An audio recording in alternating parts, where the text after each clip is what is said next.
going on, guys? It's Adam P and welcome back to the Newcastle United overnight stay vlogs. We're playing West Ham on Sunday, of course, a London club, and I'm here in Doncaster. What is going on here? Why am I in Doncaster? Why am I not in London? We're here to explain it all in this video, and this is, of course, if anyone's been keeping an eye on my Brighton overnight stay vlog, it's a new overnight stay vlog series, I guess, in the sense that I wanted to restructure the videos differently, so it's more of me just talking whatever the hell is on my mind, and also a bit of a case study as well. I wanted to answer a big question in every single video regarding the Newcastle United away days, my personal experiences, and just the utter weird things I've encountered during my years going to these away days, staying by myself in the UK. What happens, what goes on, and is it safe to do so? Question, the big case study today: what is the best form of transport in the UK to go to Newcastle United away days? You've seen a bus go past there, you've seen a taxi go past there, you've just seen some cars go past. What is the best possible form of transport in the UK that actually takes it to Newcastle games? But yeah, to get through it. Of course, if you guys are new around here, get down there, hit that subscribe button. Next overnight stay vlog will be Brentford next weekend. Of course, yet again in our London club. And the juicy one after that, Marseille in the Champions League. The worst possible one you can experience as a Newcastle United fan. How's that going to go? But let me take you back earlier in the day and why I'm decided to come to Doncaster in the first place.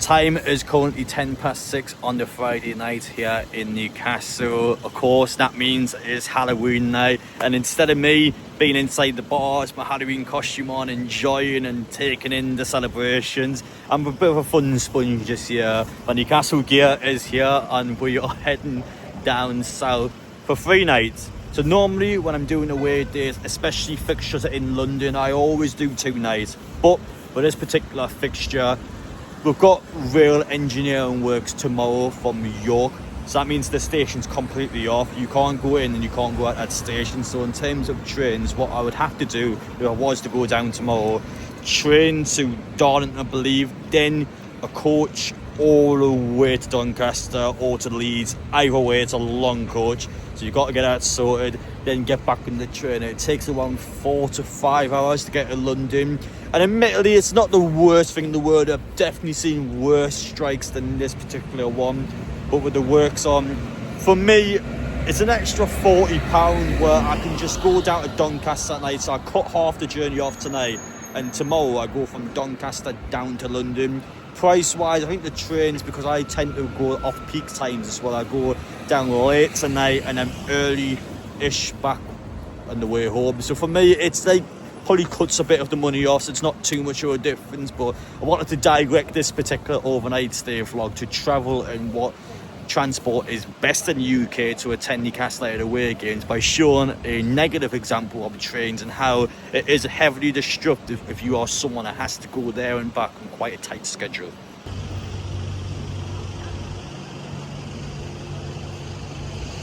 So why are the trains my go-to transport for Newcastle United away days? In fact, I've even given you an example in this video of me going out of my way, spending an extra night down south just so I can use trains. And why do I decide to do this? 2 big reasons for me. First one, speed, especially London games, any games that are far down south. From Newcastle to London, it is 2 hours and 50 minutes on a train. That's impressive, especially for transport that's on the ground. Flights could argue is 1 hour to get to London, which is true, but especially cancellations, delays, things that are out of your control. On a plane, you're knackered. It can truly mess up your way day if things can go wrong. And also the airports aren't great locations in London either. Heathrow, which is the one from Newcastle, far west of London.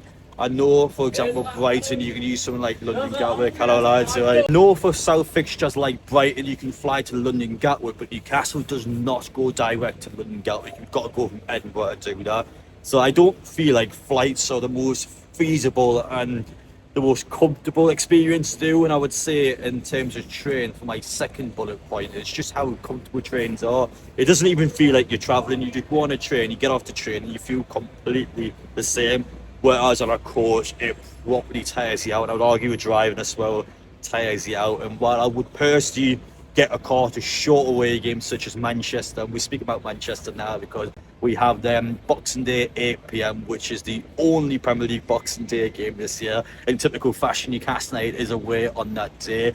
8 p.m is a horrible kick-off time. And the problem with booking stuff like the train is you have to book it quite late as well. That's a great example of when fixtures change and when schedules change. You can't book trains months in advance. You have to actually book up when you 100% know of when the fixture time is, which is a real problem because when you book a train late, it costs more money. And this is the real negative with trains. It is insane how much money trains cost in the UK. For me to get to London and back, it's £100 every time. That's with a rail card as well, and a rail card takes off a third of the ticket price. With a rail card discount, it's still over £100 to go to London. That is crazy. And the issue with trains is the fact that it's not owned by the government because of the fact that it's owned by separate train companies. Of course, a competitive market.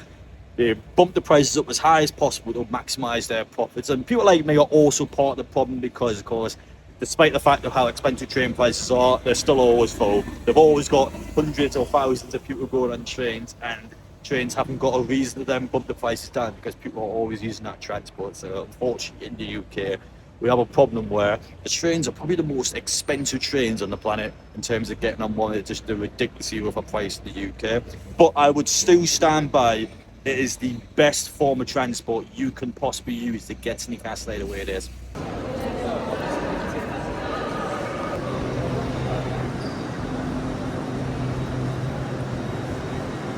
So for games like West Ham, where it's awkward for me to get the train down, you've got engineering works going on, why did I not just go down in a away day coach instead, or just get my own car and to drive down myself? To be honest, with a car, I would only be using a car to go to away days. So for me, in my personal life, I haven't got a reason to get a car other than away days, and it's quite a big expense to have. And I'm someone that's quite smart with money. I tend to use it on things that I need, and for me, a car's just not feasible. It's just not something I personally need, and I've got no real reason to get one other than the away days. Which stuff like trains, yes, they're expensive, but I still think overall is probably cheaper than owning a car, especially with your insurance and everything you've got to pay. As for away day coaches, that was exactly what I used to do. I started going to away days when I was 15 years old. I started off on Fez's bus, and what a coach that is to start things off. Then switched to a Minders coach afterwards. I got a back page on a couple of occasions, which was essentially a non-drinking coach back in the day. Used to get a few odd coaches as well, and we just used to always have a good time as a Newcastle United fan. But the reason why I stopped now, I think it's only enjoyable if you drink. If you don't drink, then it's like, for me, without trying to sound big-headed, but when I go on away day coaches, everyone knows who I am, and that's not the problem. But when people drink, they're a bit boisterous, they're a bit in your face, and sometimes, especially when people are doing God knows what, they're just not the nicest, I guess. So for me, I'd rather have my downtime, of course, at the game. That's when things are a bit mental, but I like to travel and just to be able to relax, enjoy myself, and I just don't quite have that experience on the coaches. And unfortunately, even before I was well recognisable, I think on coaches anyway, if you're stuck with someone who's a pain in the arse, you are properly stuck with them. There's no way of getting out of it. For example, if you are on a train and you, of course, going down to the away day and there's someone being a pain in the arse, can you just move to the next carriage? That's not happening on a coach. You are stuck with them, and I've had a few experiences over the years where it just properly does your head in. So for me, away coaches, best value, 100% the best value option, but yeah, I do tend to avoid them nowadays. I don't go on them at all.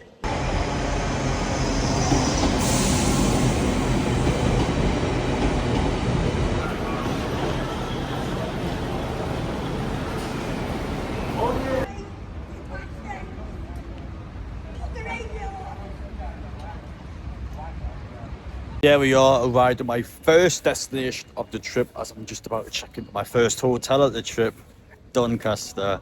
Been here twice for 2 Newcastle United games, but I've never ever stayed here. This is my first ever experience of this area.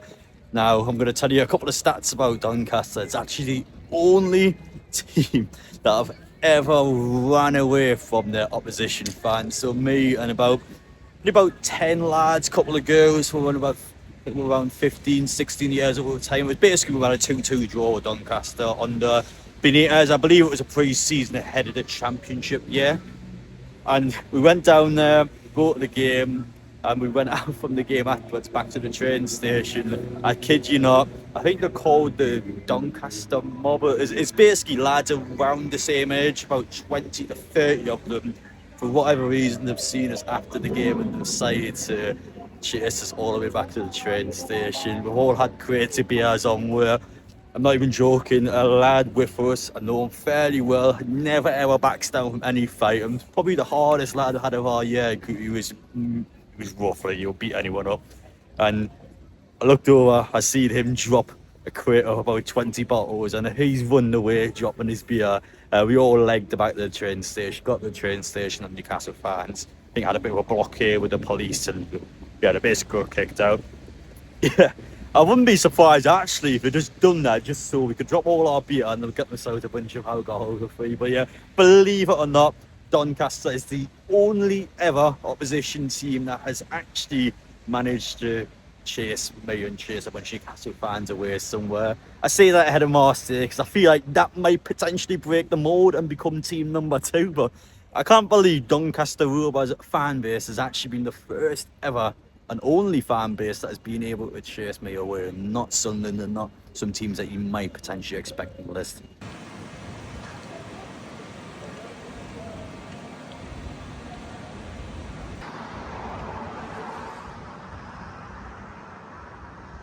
Here we are just outside the hotel, or lodge in this case, but we're here outside my accommodation for my evening in Doncaster. 20 minutes I've been here for, 20 minutes, and somehow the worst first impression I've ever had of any area in the UK. I kid you not, inside 10 minutes, someone I personally believe attempted to rob me, or at least had that thought process and then backed off. Now, I know on YouTube videos, for example, on TikTok, social media, I get that content creators can be a bit over the top and can almost, I guess, embellish the truth and just, I guess, put a bit of life into a video. I probably say that is not the case here. Someone, basically, cap, full black guy, he's riding in a bike. So I'm walking up a long pathway to get this accommodation. And so he initially rides past me, fair enough, nothing out of the ordinary. And I'm telling you now, to get to this accommodation, I was following my maps on my phone. I'm going through obscure, you're talking weird direction changes. Like, I'm going through obscure paths and under subways and just all over the place to get to this hotel. And then 5 to 10 minutes later, after I first see this guy in the bike, I turn around because I can see a bike like coming towards me, and it's the exact same guy again. So I guess straight away I realised, hang on, this is a bit suspicious. This movement doesn't seem to properly correlate. Maybe it was just a sheer coincidence where the same guys then decide to turn around and come in a completely opposite direction before. Maybe it was a bit too coincidental.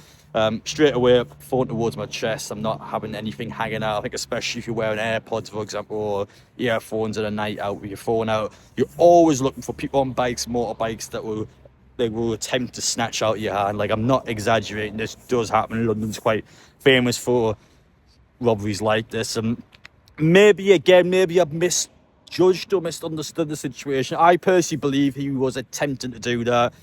Seeing it wasn't possible, and seeing that I was aware of my surroundings, rode past me, and I didn't see the guy again for the rest of the night.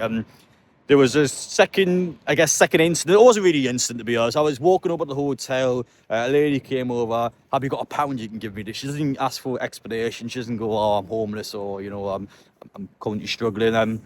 Again, this happens quite a lot back home. It happens everywhere, unfortunately, in the UK. And I think there's a difference between someone who generally needs the money and someone who is perhaps maybe addicted to drugs, or you can tell probably isn't needing that pound. And in this particular case, I look at the girl. I can clearly tell she's hygienic and well dressed enough to not be homeless. And without looking at someone's character, looks like someone who was not in the right state of mind, shall we say. So again, doesn't sound like much, and it wasn't much, to be fair, but not the best first impression if you're a tourist or someone that's perhaps travelling over Doncaster. And for 20 minutes of me just being here, yeah, not the nicest place. So we're going to go inside my lodge now, and we're going to check in, and hopefully, fingers crossed, things are better on the inside.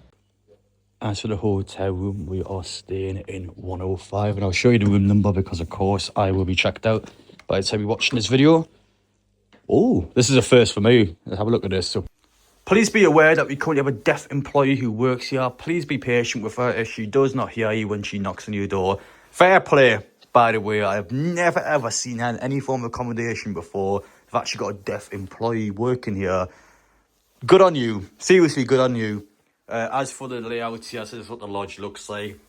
You can tell small 23 rooms, so you would imagine the room should be in good condition. They should be looking good.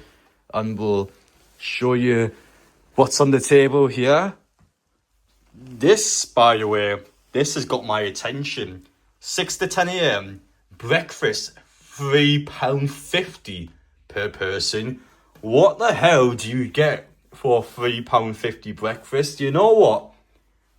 I'm intrigued by that. I'm actually going to go and ask the staff members about this tonight. I want to see what that's going to be like. Dental kits £1, shaving kits £1. Even when you walk into the reception, you see little tubs of Pringles on the wall, £1. Like, the value here, the cheapest I've seen in any form of accommodation or any hotel. So again, you know what? Hotel impressions aren't looking too bad. That is until I look at the stuff like the wall here. You can clearly tell looking at the floor, it's a bit easier to see in this sort of direction here. But you can see when you're inside the hotel room, it's not the cleanest room I've ever stayed in. There's stains on the wall, there's stains on the floor. Some people aren't too fussed by that. You can see, again, stain next to the light there. It just depends on your personal preference. Of course, the hanger up there is not looking too great as well. And that's a weird design choice for, I guess, a window cover. But again, I personally don't mind. I've paid £45. I'm not going to whinge too much about the conditions. But as we walk further down, you had a little brief look before. That's a bit more concerning though. That clearly looks like someone's punched the bathroom door. And without going into too much detail, if I was imagining how that could have happened, that does scare me a little bit. Wardrobes seem to be fine, much better condition. You can just tell probably hasn't maybe been sorted out as well as it could have done. Bathroom is a bit of a weird smell in it. I wouldn't say it's overpowering or a horrible smell, but it's kind of lingering there. Maybe that damp smell, just not the nicest smell you would expect, of course, checking in. But again, let's be honest, we're at a lodge here on Doncaster. It's not the most touristy place in the UK. It's not going to be the most glamorous hotels and accommodation out there. But one night, I don't mind it. I hope I don't jinx it and something bad isn't happening during the night. But on paper, I've got no issues with it. It just isn't the cleanest room in the world. But value-wise, we'll see if I can get this breakfast because I'm intrigued. What do you get for £3.50 at a breakfast?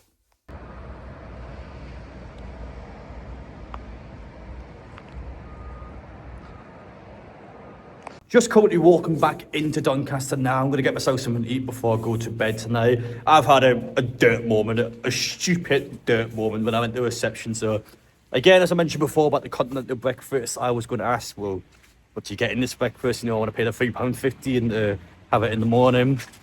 I never understood what continental breakfast was. I never knew the definition to it.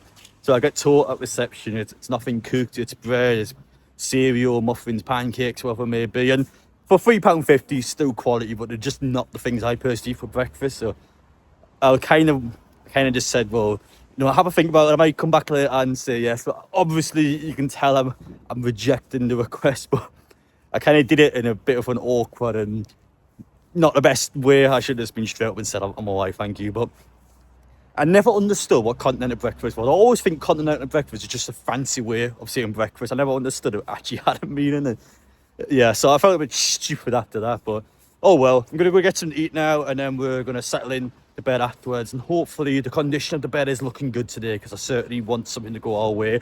Fingers crossed, by the way, I don't get robbed on this trip. That's about it, guys, in terms of this overnight stay vlog. Apologies for not showing you the London part of the video. I do have a couple of reasons which I'm going to explain in a minute, but the big one being is just how long this video already is.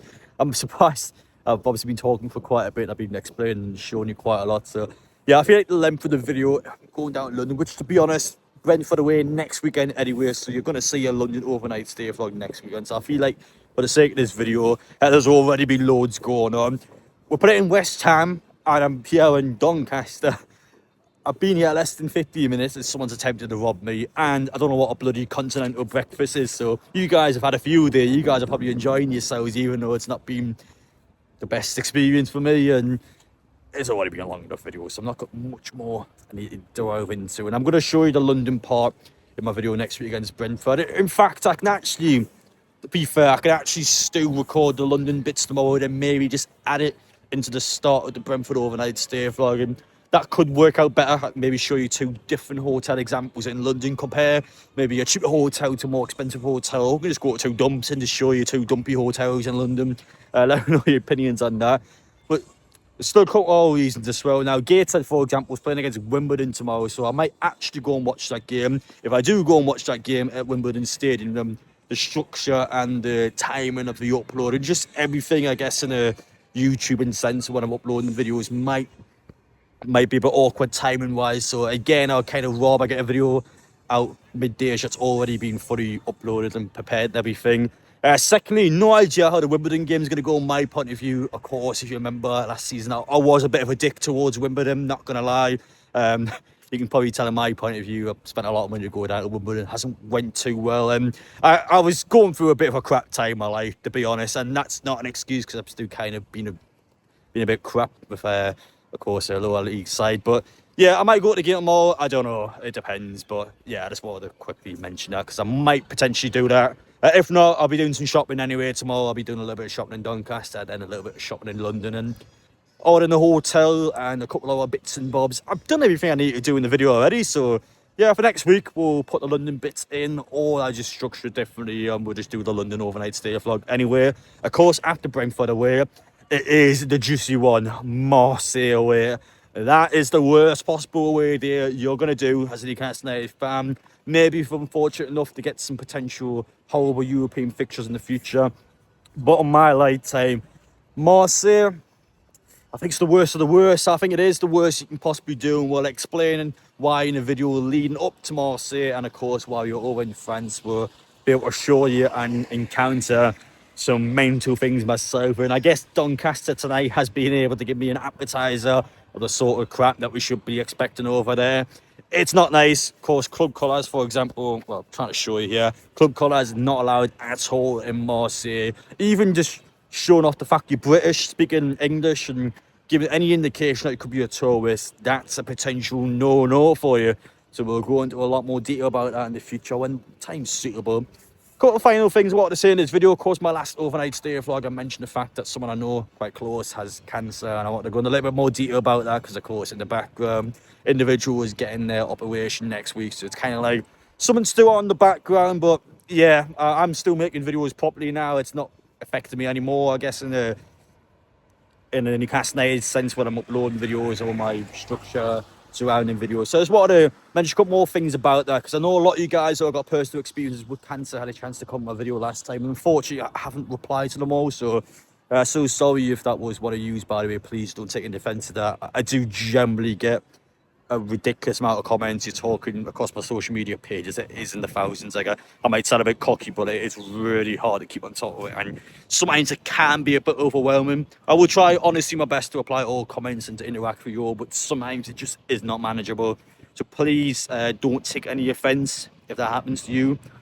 But other than that, that's about it. West Ham, of course, talk about the fixture itself, should be winning that game. West Ham, Wolves, the easiest of the away fixtures are going to get this season. But I think Fulham, especially last week at St James Park, I'm sure Newcastle, that no fixture will be easy in this league. And any fixture, no matter how easy it may seem on paper, you can drop points. And Newcastle have dropped points, especially those away games.